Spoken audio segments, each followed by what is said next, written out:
Hello बच्चों, तो आज हम स्टार्ट कर रहे हैं बायोलॉजी का अध्याय नंबर फर्स्ट।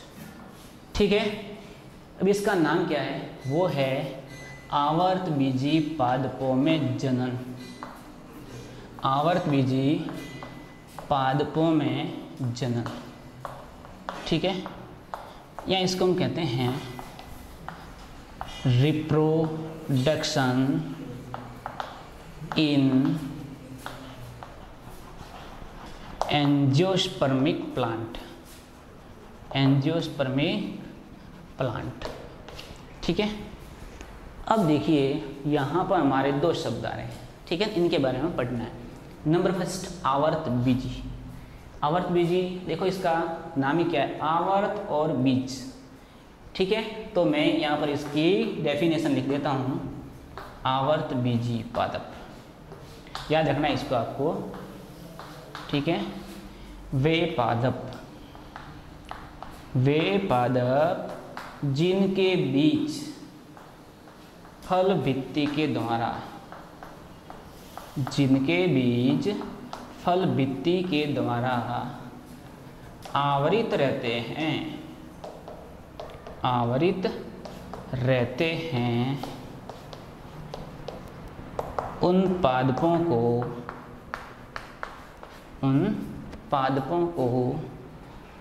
आवर्तबीजी पादप कहते हैं। आवर्त का मतलब क्या होगा? आवरण, बस इतना आपको याद रखना है, ठीक है ना।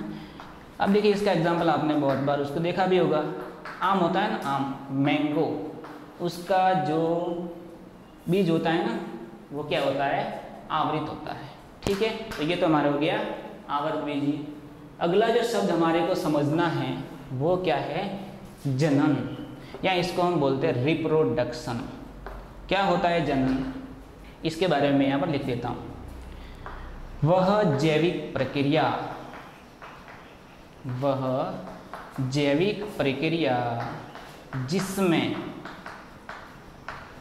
कोई जीव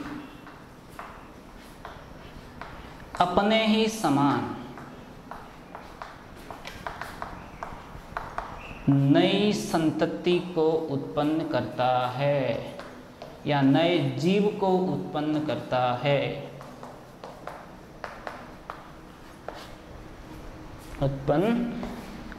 है, उसे हम क्या कहते हैं?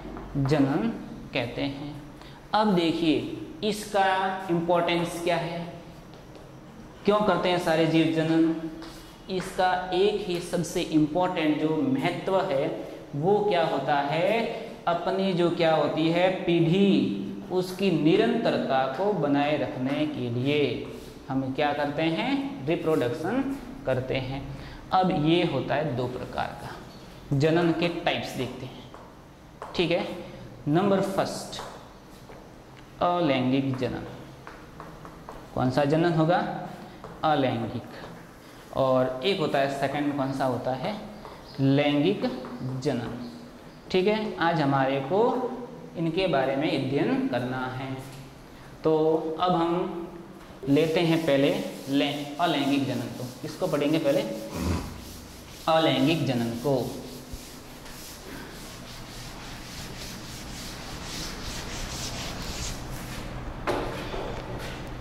हाँ, अब देखेंगे अलैंगिक जनन। इसका इंग्लिश में बोलते हैं एसेक्सुअल रिप्रोडक्शन, असेक्सुअल रिप्रोडक्शन, ठीक है। अब देखिए हम इसकी दो तीन जो क्या होती है विशेषता, उनको अब देख लेते हैं। एक नंबर विशेषता जो क्या होती है, फर्स्ट, इसके अंदर निषेचन नहीं होता है। क्या नहीं होता है? निषेचन, जिसको बोलते हैं फर्टिलाइजेशन। इसके अंदर फर्टिलाइजेशन की प्रक्रिया है वो संपन्न नहीं होती है, ठीक है। एक क्या नहीं होगा इसमें? अर्धसूत्री विभाजन, मियोसिस। अर्धसूत्री विभाजन है वो इसमें संपन्न नहीं होता है। ये आपको इसकी दो विशेषताएं याद रखनी है। नंबर एक क्या नहीं होगा? निषेचन, और एक क्या नहीं होगा? अर्धसूत्री विभाजन। इसके अलावा इसकी क्या विशेषता होती है सब? इसमें जो जीव या जो संतति है उसका निर्माण होता है वो अपने जनक के आकारिकीय रूप में भी और आनुवांशिकीय रूप में भी एक समान होती है। ये सबसे इम्पोर्टेंट पॉइंट है। आनुवांशिकीय और आकारिकीय रूप से क्या होती है? समान। या हम इसको यूं कह सकते हैं कि ये अपने जनक होता है, उसका क्या होता है? उसका क्या होता है? क्लोन। ये शब्द आपको याद रखना है, ठीक है। तो ये था हमारे क्या? अलैंगिक जनन। अब हम देखेंगे इसके टाइप, ठीक है ना। ये भी होता है दो प्रकार का, इसके बारे में अध्ययन करेंगे। अब देखिए अलैंगिक जनन होता है, वो होता है दो प्रकार का। नंबर फर्स्ट, इसको हम बोलते हैं अनिषेक बीजता। अनिषेक बीजता बहुत इजी वर्ड है। अब देखिए इसका नाम क्या है? अ प्लस निषेक प्लस बीजता। अ का मतलब नहीं कहते हम संभव, यस आई कैन डू, लेकिन ये क्या होगा? असंभव, यानी मैं इसे नहीं कर सकता। तो यहाँ पर शब्द आया अ, ठीक है। अ का मतलब होगा नहीं, तो यहाँ पर भी क्या है? अ है आगे, तो इसका मतलब नहीं, क्या? निषेचन। और उसके बावजूद भी क्या होता है? बीज का निर्माण होता है। तो मैं इसको इस प्रकार से यहाँ पर लिख सकता हूँ, वह जनन जिसमें बिना निषेचन के ही, बिना निषेचन के ही फल का निर्माण, बीज का निर्माण होता है। बिना निषेचन के ही बीज का निर्माण होता है, उसे हम अनिषेक बीजता कहते हैं, ठीक है। ये आपको याद रखना है। एक तो ये हो गया। एक इसका क्या होता है? नंबर सेकंड पॉइंट, जो है कायिक जनन। जो क्या होता है? कायिक जनन। अब देखिए इसको हम बोलते हैं वेजिटेटिव रिप्रोडक्शन। वेजिटेटिव रिप्रोडक्शन, या इसको बोलते हैं कायिक जनन। अब देखिए इसका नाम क्या है? कायिक, ठीक है। इसको हम देखेंगे ना संधि करके, संधि विच्छेद।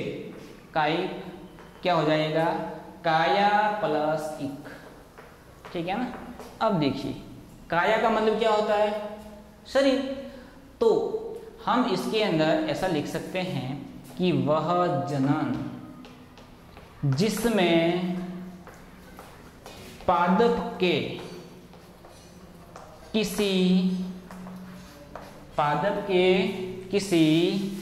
कायिक भाग से, पादप के किसी कायिक भाग से नए जीव का निर्माण होता है। नए जीव का निर्माण होता है, उसे हम क्या कहते हैं? कायिक जनन। उसे कायिक जनन कहते हैं। अब देखिए इसमें वह भाग हो सकता है, जड़ भी हो सकता है, तना भी हो सकता है, या फिर उसकी लीव्स है, या फिर उसकी जो पत्ती है वो भी हो सकती है। अब देखिए ये जो होता है कायिक जनन, ये भी होता है दो प्रकार का। तो इनको भी हम यहाँ पर अध्ययन करेंगे, ठीक है। पहले इसके मैं आपको नाम यहाँ पर बता देता हूँ। एक तो होता है प्राकृतिक कायिक जनन। कौन सा? प्राकृतिक कायिक जनन। और नंबर सेकंड जो होता है वो कौन सा होगा? कृत्रिम कायिक जनन। कौन सा होगा? कृत्रिम कायिक जनन। अब हम इनका दोनों का एक एक का विस्तार से अध्ययन करेंगे, ठीक है ना। अब देखिए स्टूडेंट्स, प्राकृतिक, आपको मालूम ही होगा प्राकृतिक का मतलब होता है स्वतः, अपने आप होता है, ठीक है ना। इसके अंदर हमारी कोई भूमिका नहीं होती है, ठीक है ना। तो हम देखेंगे प्राकृतिक कायिक जनन। कौन सा? प्राकृतिक कायिक जनन। ये होता है 4 प्रकार से, 4 विधियां इसकी होती है, ठीक है ना। अब देखिए नंबर फर्स्ट होता है तने के द्वारा, किसके द्वारा, तने के द्वारा, बाई स्टेम, ठीक है। अगला जो है पॉइंट सेकंड, वो किसके द्वारा होगा, जड़ के द्वारा, बाई रूट। नंबर थर्ड जो क्या होगा, पत्तियों के द्वारा, किसके द्वारा, पत्तियों के द्वारा, बाई लीव्स। और लास्ट जो पॉइंट होता है वो होता है जननांगों के द्वारा, जननांगों के द्वारा कायिक जनन, बाई सेक्सुअल रिप्रोडक्शन, ठीक है ना। ये हैं इसकी क्या, 4 विधियां। अब हम इनके एक एक के बारे में अध्ययन करेंगे। इसकी विधियां होती है कौन कौन सी। अब देखिए ये जो स्टेम होता है ये अलग अलग रूपों में क्या होता है, रूपांतरित होता है और फिर कायिक जनन करता है। तो बस हमारे को उसका नाम पढ़ना है, ये किस भाग में रूपांतरित होता है और उसका एग्जाम्पल, ठीक है। यहाँ पर नंबर फर्स्ट होगा क्या, प्रकंद। इसका एग्जाम्पल क्या हो जाएगा, अदरक जो होती है ना उसमें होता है कायिक जनन होता है, वो किसके द्वारा होता है, प्रकंद के द्वारा। नंबर सेकंड है वो किसके द्वारा होगा, कंद के द्वारा। इसका एग्जाम्पल देखा होगा आपने, आलू। नंबर थर्ड इसका हो जाएगा शल्क कंद। शल्क कंद का एग्जाम्पल होता है वो क्या होता है, लहसुन। क्या होता है, लहसुन। ओके। अब जो अगला पॉइंट है वो क्या होता है, घन कंद, ठीक है। इसका एग्जाम्पल होगा वो क्या होगा, अरबी। अरबी के अंदर जो होता है कायिक जनन वो किसके द्वारा होता है, घन कंद के द्वारा। अगला जो पॉइंट है इसके अंदर 3 पॉइंट अपने को देखने, ऊपरी भूस्तरी। देखो ऊपरी भूस्तरी, भूमि के स्तर के बाहर, ऊपर। तो इसका उदाहरण क्या हो जाएगा, दूब घास होती है ना, उसके अंदर जो क्या होता है कायिक जनन होता है ऊपरी भूस्तरीय विधि से। अगला जो पॉइंट है नंबर सेकंड वो होता है अंतः भूस्तरीय, भूमि के अंदर का अंदर क्या करना, क्या वृद्धि करना। इसका एग्जाम्पल हो जाएगा पुदीना होता है ना, वो इसका एग्जाम्पल हो जाएगा, ठीक है। नेक्स्ट जो होता है भूस्तरीय, भूमि के स्तर के ऊपर ही वृद्धि करना, ठीक है। इसका एग्जाम्पल हो जाएगा स्ट्रॉबेरी। क्या हो जाएगा, स्ट्रॉबेरी। तो आपको ये एक एक इनके एग्जाम्पल है वो इनको याद रखना है। ये तो हमारा था बाय स्टेम। अब हम अध्ययन करेंगे बाय रूट, ठीक है। जड़ के द्वारा कायिक जनन, किसके द्वारा, इसके द्वारा बाय रूट। अब देखेंगे इसकी भी 2 विधियां होती है, जड़ प्ररोह के द्वारा। जड़ होती है ना वो जमीन के अंदर क्या होती है, बाहर निकलती है। देखा होगा जैसे इस प्रकार से एक पौधा खड़ा है नीम का जैसे, ठीक है ना, ये क्या है, नीम का पौधा है। अब देखना यहाँ से इसकी जो रूट होती है थोड़ी आगे जाकर बाहर निकलती है और फिर वहां से एक नया क्या तैयार हो जाएगा, पौधा, ठीक है। इसको हम क्या बोलते हैं, जड़ के इसके द्वारा, प्ररोह के द्वारा, ठीक है। इसके हमारे को 2 उदाहरण याद रखने हैं। नीम में भी ऐसा ही होता है, एक होता है शीशम के अंदर, और भी बहुत सारे एग्जाम्पल हमारे को यहाँ 2 ही याद रखने हैं, ठीक है ना। इसके बाद में इसकी जो अगली विधि कौन सी है वो होती है कंदिल जड़। जड़ किस में रूपांतरित हो जाता है, एक कंद के अंदर। इसका आपको एग्जाम्पल है शकरकंद, देखा भी होगा आपने, खाया भी होगा, ठीक है ना। क्या होता है, शकरकंद। इसके अंदर कैसे होता है, गांठें होती है ना जड़ के अंदर, जैसे ये बात पौधा इस प्रकार से होता है, ये ऐसी जड़ें होती है, ये जैसे जड़ आ गई और यहाँ से क्या हो जाएगी, थोड़ी मोटी हो जाएगी और इसको हम बोलते हैं शकरकंद, ठीक है ना। ये विधि हो जाएगी इसके द्वारा। तो ये थी अपने 2 विधियां, बाई स्टेम और बाई रूट। अगली देखेंगे बाई लीव्स। इसके अंदर आपको भी, इसमें भी 2 एग्जाम्पल याद रखने हैं। क्या, एक तो होता है पत्तियों के द्वारा होता है, किसमें आपने नाम सुना होगा ब्रायोफिल्लम, ब्रायोफिल्लम, ठीक है। इसको इंग्लिश में हिंदी में बोलते हैं पत्थर चट्टा। इसके अंदर देखो ऐसे होता है, एक पत्ती होती है, ठीक है। अब इसके जो ये क्या होते हैं, लास्ट किनारे होते हैं, यहाँ से एक अंकुरित जो होता है छोटा पौधा निकलता है और फिर वहाँ से फिर क्या बन जाएगा, बड़े पौधे के रूप में विकसित हो जाएगा, ठीक है। ये किस में होता है, किसमें, ब्रायोफिल्लम में। अगला जो होता है वो अपने को याद रखना, बिगोनिया। कौन सा है, बिगोनिया के अंदर भी इसी तरह से ही क्या होता है, कायिक जनन होता है। अगला जो पॉइंट है वो अपने होता है जननांगों के द्वारा। इसके अंदर क्या होता है, पुष्प कलिका जो होती है ना, वो फिर नीचे गिर जाती है और एक नए पादप का निर्माण करती है। इसमें आपको दो एग्जाम्पल याद रखने, वेरी इंपॉर्टेंट है, एग्जाम में भी आते हैं। हिंदी में बोलते हैं रामबांस, रामबांस, इसको बोलते हैं इंग्लिश में एगेव, ठीक है ना। अगला जो है वो होता है रतालू, इसका उदाहरण, तो आपको ये दो उदाहरण याद रखना। ये हमारे क्या था, प्राकृतिक कायिक जनन, ठीक है, नेचुरल वेजिटेटिव रिप्रोडक्शन। अब हम देखेंगे आर्टिफिशियल वेजिटेटिव रिप्रोडक्शन, यानी कि कृत्रिम कायिक जनन, ठीक है। उसके भी अलग अलग विधियां होती है, उसको हम यहाँ देखेंगे। जैसा कि इसका नाम ही क्या होता है, आर्टिफिशियल, या उसको हम कह सकते हैं मानव निर्मित, मानव करता है उसको, ठीक है ना।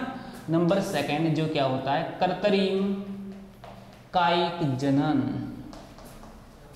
कृत्रिम कायिक जनन, ठीक है ना। इसको हम देखेंगे। इसकी जो विधियां होती है वो कितनी होती है, 3। नंबर फर्स्ट, पहले कौन सी होती है, कर्तन, काटना, काट कर उसको नई जगह रोपना, इंग्लिश में बोलेंगे कटिंग करना, ठीक है। नंबर सेकंड, ठीक है, वो होती है दाब विधि। कौन सी विधि होती है, दाब विधि, जिसको इंग्लिश में बोलते हैं लेयरिंग, ठीक है ना। अगली जो विधि है लास्ट, वो होती है रोपण, रोपना, जिसको इंग्लिश में बोलते हैं ग्राफ्टिंग, ठीक है ना।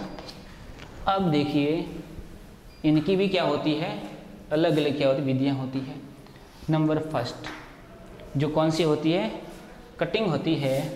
इसमें दो विधियाँ, स्तंभ कर्तन, स्तंभ कर्तन, स्तंभ स्टेम जो होता है, या इसको बोलेंगे स्टेम कटिंग, तने को काटना और उसको अन्य जगह पर रोपना, ठीक है ना।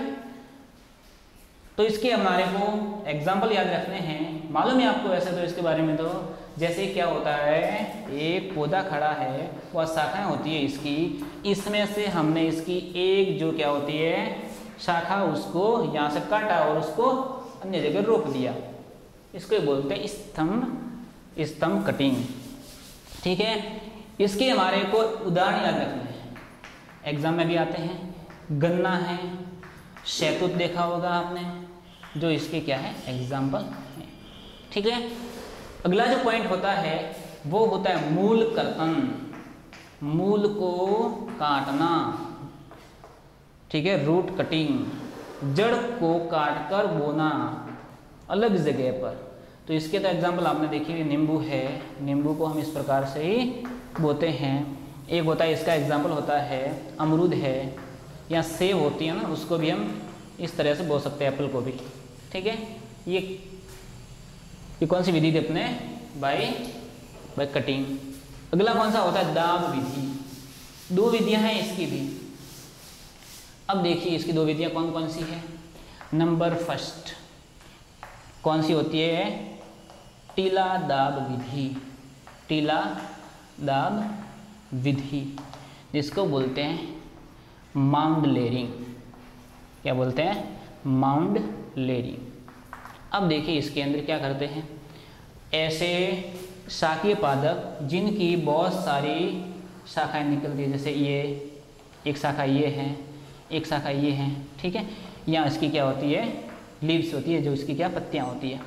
अब अगर मुझे इसको यहाँ से हटाकर अन्य जगह रोपना है तो ऐसे रोपूंगा तो ये नहीं होगा। तो इसके लिए हम इसको, बहुत अच्छी विधि है, क्या करेंगे, ये जो शाखा है इसको हमारे को इस तरह से मोड़ना है। कैसे, ऐसे मोड़ दी, इसको आधा भाग डाल दिया का जमीन के अंदर और वापस ऊपर वाला भाग को हमने बाहर निकाल दिया। ये भाग कहाँ हो जाएगा, जमीन के अंदर, ठीक है। अब हमारे को इसको 6-7 दिन तक नियमित रूप से पानी डालना पड़ेगा। अब 8-10 दिन के बाद में इसमें से क्या निकल जाएगी, जड़ें निकल जाएगी और फिर हम इसको यहाँ से हटाकर अन्य जगह पर इसको क्या कर सकते हैं, रोपित कर सकते हैं। अगली जो विधि है वो होती है वायु दाब विधि। कौन सी विधि, वायु दाब विधि, ठीक है। इसको बोलते हैं एयर, हवा के अंदर एयर लेयरिंग, ठीक है ना। अब देखिए, इसको भी मैं यहाँ पर एक डायग्राम के द्वारा बता देता हूँ। ये होता है मुख्यतः काष्ठीय पौधे होते हैं ना, बड़े पौधे, उनमें। अब देखिए, मान लो ये पौधा है पूरा, ठीक है ना, ये इसकी एक शाखा निकली, इसकी ये बहुत सारी शाखा होंगी ना पौधे की, तो ठीक है।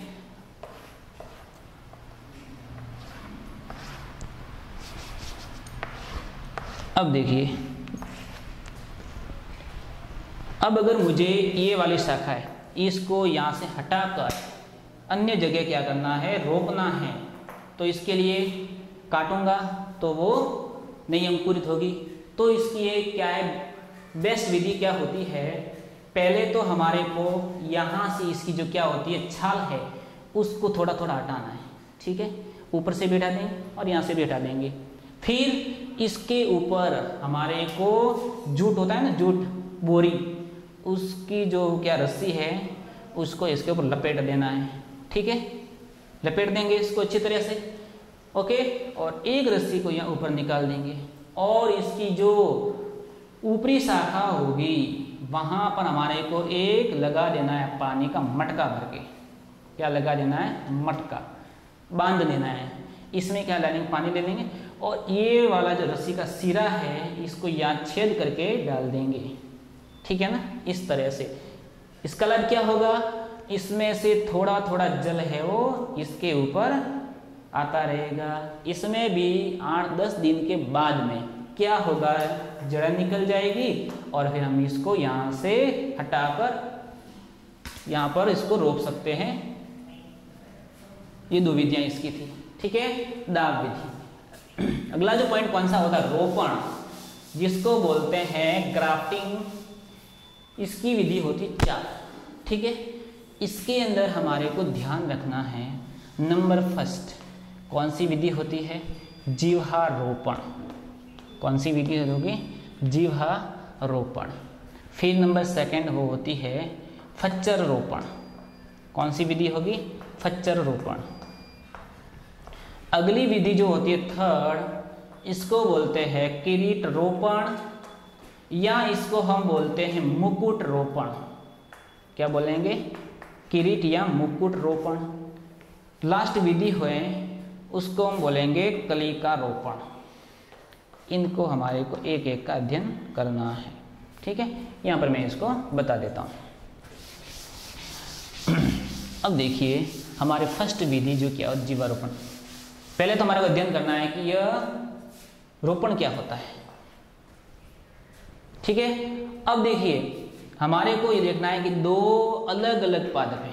क्या है, 2 अलग अलग पादप है, इनको एक साथ क्या करना है, वृद्धि करवानी है, ओके। अब देखिए, जैसे हमारे को इस प्रकार करना है, जैसे ये क्या है, पौधा है, ठीक है, एक पौधा ये है, एक साथ उगाना है हमारे को इनको। तो हम इसके लिए यहाँ पर यूज करेंगे रोपण को। तो हम क्या करेंगे, इसको यहाँ से काट देंगे, ठीक है। इसको भी यहाँ से क्या कर देंगे, काट देंगे। अब क्या करेंगे, यहाँ से इसको हटा देंगे पूरा, ठीक है। और ये अलग हो जाएगा, ये हो गया अलग, ये भाग जिसको हमने क्या किया, ऊपर से काटा है वो। अब जिसको रोपना है, जिसको रोपना, देखना यहाँ पर ध्यान रखना, जिसको रोपना है उसको तो हम बोलेंगे कलम। क्या बोलेंगे? कलम। इंग्लिश में बोलते हैं शियन, ठीक है। और जहां पर रोपा जाता है, जिसके ऊपर रोपा जाता है, उसको बोलते हैं स्कंद, ठीक है, या इसको बोलते हैं इंग्लिश में स्टॉक। तो यह हमारे लिए ये तो क्या हो गया शियन, और ये हमारे लिए क्या हो गया स्टॉक। तो अब हम इसको यहाँ लाएंगे। लाने की जो हमारे पास में 4 विधियां हैं, इस तरह से हम इसको रोपित हम कर सकते हैं एक साथ 2 पादपों को। अब देखेंगे हम नंबर फर्स्ट हमारी विधि कौन सी है? जीवारोपण। इसमें विशेषता आपको याद रखनी है कि दोनों पादपों की, यहाँ दोनों जो हमारे अंश हैं, एक तो कौन सा होगा? कलम और एक स्कंद, दोनों की जो मोटाई है वो एक समान होनी चाहिए। दोनों की क्या होनी चाहिए? एक समान क्या होनी चाहिए? मोटाई। और फिर हम इनको इस तरह से देखना रोपेंगे। ये स्कंद है हमारे पास में, इसके अंदर हमारे को एक वी आकार का क्या करना है? चीरा लगाना है। कैसे? वी आकार का, ओके, इस तरह से। और हमारे पास जो क्या होगा? स्कंद होगा। स्कंद जो हमारे पास में है, इसको हमारे को इस तरह से काटना पड़ेगा ताकि इसके अंदर ये फिट हो सके, ठीक है। इसको लाएंगे और इसके अंदर हम क्या करेंगे? इसको रोप देंगे। इस तरह से जो अगला नया पादप तैयार होगा, उसके अंदर इन दोनों पादपों की क्या होगी? विशेषताएं होगी, ठीक है। इसको तो हम बोलते हैं जीवारोपण। अगली जो विधि कौन सी होगी? हमारे पच्चर रोपण। अब देखिए इसके अंदर क्या करना है हमारे को? पच्चर रोपण के अंदर जैसे ये हमारे स्कंद है, इसके अंदर एक वेज के आकार का हमारे को क्या लगाना है? एक चीरा लगा देना है, वेज के आकार, बहुत लंबा। और फिर जो कलम होगा उसको भी हमारे को इस तरह से काटना पड़ेगा, इस प्रकार से, ओके। और फिर इसको इसके अंदर हम डाल देंगे, तो फिर यहाँ से एक नया पादप क्या हो जाएगा? हमारे विकसित हो जाएगा। उसके अंदर जो होगा वो दोनों की क्या होगी? विशेषताएं होगी। ये कौन सी थी अपनी विधि? पच्चर रोपण। अगली विधि कौन सी है? थर्ड है, वो है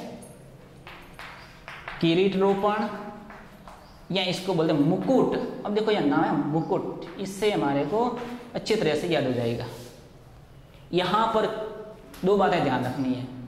एक तो स्कंद की मोटाई है वो होती है ज़्यादा, स्कंद की जो क्या मोटाई है वो क्या होती है? अधिक होती है। और जो क्या होगा? शियन होगा या हमारे क्या होगा? कलम होगा, वो होगा बहुत पतला, ठीक है। लाभ है इसका तो देखिए, एक स्कंद है बहुत मोटा है। अब हमारे पास में जो कलम है बहुत पतले हैं, तो हम एक ही स्कंद के ऊपर एक से ज़्यादा भी कलम है वो रोप सकते हैं। यानी कि इसके ऊपर एक साथ 3 तो ये एक और, यानी कि एक साथ हम 4 पादपों को विकसित कर सकते हैं। ये हमारे कौन सी विधि हो जाएगी? कौन सी? मुकुट रोपण। लास्ट विधि कौन सी हमारे रह जाएगी? वो है कौन सी है? कलिका रोपण। अब देखिए ये भी बहुत इजी है। हमारे को एक क्या लेना है? पादप, ऐसे खड़े रहने दो इसको। अब हमारे को यहाँ पर इस साइड से एक हमारे को वी आकार का क्या लगाना? चीरा लगा देंगे, ठीक है। और नया पादप होगा, उसको भी इस तरह से हम यहाँ से काट लेंगे और फिर इसके अंदर इसको डाल देंगे। इस प्रकार से हो जाएगा। 2 पादप है वो एक साथ हमारे यहाँ विकसित हो सकते हैं। ये विधि अपने होगी कौन सी? रोपण, ठीक है। ये था हमारे अलैंगिक जनन, ये हो गया पूरा। अब हम स्टार्ट करेंगे सेकंड, लैंगिक जनन, सेक्सुअल रिप्रोडक्शन, ठीक ठीक है। नंबर सेकंड जो है वो होता है लैंगिक जनन, सेक्सुअल रिप्रोडक्शन। अब देखिए इसके अंदर हमारे को 2-3 है विशेषता, वो याद रखनी है। एक विशेषता कौन सी होगी, जिसको बोलते हैं इसमें निषेचन की प्रक्रिया संपन्न होगी। इसमें क्या होगा, निषेचन की प्रक्रिया होगी और इसके अंदर अर्धसूत्री विभाजन भी होगा। अलैंगिक के अंदर ये दोनों कार्य नहीं होते, तो यहाँ पर ये होते हैं। एक और विशेषता वहाँ देखी थी हमने कि उत्पन्न जो संतति होती है वो आकारिकी और आनुवांशिक रूप से अपना जो क्या होता है, जनक होता है, उसके एकदम क्या होती थी, समान। लेकिन यहाँ पर उत्पन्न होने वाली संतति में क्या होगी, विभिन्नताएं होगी। उत्पन्न होने वाली संतति में विभिन्नताएं होगी। क्या होगी, विभिन्नताएं। ठीक है। अब देखिए हमारे को इसके बारे में देखना है कि इसके लिए कौन सा पादप अंग उपयोगी है। कौन सा पादप अंग है वो अति उपयोगी है, तो हमारे को यहाँ ध्यान रखना है क्या होता है, पुष्प, फ्लोवर। पुष्प है वो ही लैंगिक जनन में भाग लेता है। पादपों के अंदर लैंगिक जनन को संपन्न करने में इसकी सबसे महत्वपूर्ण भूमिका होती है। तो अब हम देखेंगे ये क्या होता है पुष्प। बहुत बार एग्जाम में सवाल आता है, नीट के अंदर एक बार आया था सवाल, मैं यहाँ पर इसको लिख देता हूँ कि पुष्प एक रूपांतरित डैश डैश क्या फिर आगे है। ऑप्शन में थे, ऑप्शन था तना, ब ऑप्शन था मूल, स ऑप्शन था पत्ती, ठीक है, और द ऑप्शन था जनन अंग, सॉरी द ऑप्शन था कोई नहीं। ठीक है, तो इसका आंसर क्या होगा, तना। रूपांतरित क्या होता है, रूपांतरित तना होता है। तने के अंदर भी जो इसका अग्रभाग होता है उसको हम बोलते हैं रूपांतरित प्ररह। क्या होता है, रूपांतरित प्ररह, इसको इंग्लिश में बोलते हैं पुष्प क्या है, मॉडिफाइड शूट है। क्या है, मॉडिफाइड शूट। ठीक है ना, इस तरह से हमारे को ध्यान रखना। अब देखिए इसके अंदर कौन कौन से अंग होते हैं उसके बारे में भी अध्ययन स्टार्ट करेंगे। तो यहाँ पर मैं इसका एक बार डायग्राम बना देता हूँ फूल का, तो इसको आप ध्यान से समझना एक बार। ये होता है इसका स्त्री केसर, इसको बोलते हैं मादा युग्मकोद्भिद। पुष्प का जो क्या होता है, मादा जनन अंग होता है वो ये होता है। ठीक है, फिर इसके पास में होता है पुंकेसर, जो कि क्या होता है, नर जनन अंग होता है पुष्प का। ठीक है, ये एक से अधिक भी हो सकते हैं। इस प्रकार से इनको हम बोलते हैं क्या, पुंकेसर। अब देखिए और भी इसके साथ में दो और अंग होते हैं जिसको हम बोलते हैं दल, या इनको बोलते हैं इंग्लिश में कोरोला। इस तरह से जो होते हैं ना पंखुड़ियाँ, इसको बोल सकते हैं। ये इस प्रकार से होती है जुड़ी हुई इनसे। ठीक है ना, ये हो गए कोरोला। इसके बाद में इसके जस्ट नीचे क्या होगा, कैलिक्स होगा, छोटा सा हरे कलर के होंगे। ये हमारे क्या होता है, एक पुष्प की स्ट्रक्चर होती है। यहाँ पर क्या होता है इसके नीचे, जिसको बोलते हैं पुष्पासन। ठीक है, अब यहाँ पर हमारे को याद रखने 4 भाग, 1, 2, 3 और 4, इनके बारे में हमारे को यहाँ अध्ययन करना है। इसको हम बोलते हैं गाइनोशियम, गाइनोशियम, जिसको बोलते हैं स्त्री केसर। क्या बोलते हैं, स्त्री केसर। ये जो होता है नर जननंग, इसको बोलेंगे एंड्रोशियम, एंड्रोशियम, जिसको हिंदी में बोलते हैं पुंकेसर। क्या बोलते हैं, पुंकेसर। इसके बाद में ये वाला भाग है, इसको हम बोलेंगे दलपुंज। क्या बोलेंगे? दलपुंज, या इसको बोलते हैं कोरोला। क्या बोलेंगे? कोरोला। ठीक है। इसके बाद में ये वाला भाग है, इसको बोलेंगे बाह्य दलपुंज। बाह्य दलपुंज, जिसको बोलेंगे कैलिक्स। क्या बोलेंगे? कैलिक्स। ये होते हैं एक पुष्प के 4 चक्र। ओके। बाहर कौन सा होता है? बाह्य दलपुंज, उसके बाद में कौन सा होगा? दलपुंज, फिर एंड्रोशियम, और उसके बाद में क्या होगा? गायनोशियम। ठीक है। यदि इनमें से ये चारों चक्र उपस्थित है, चारों चक्र उपस्थित है, तो उसे हम क्या कहेंगे? पूर्ण पुष्प, कंप्लीट फ्लावर। क्या बोलेंगे उसको?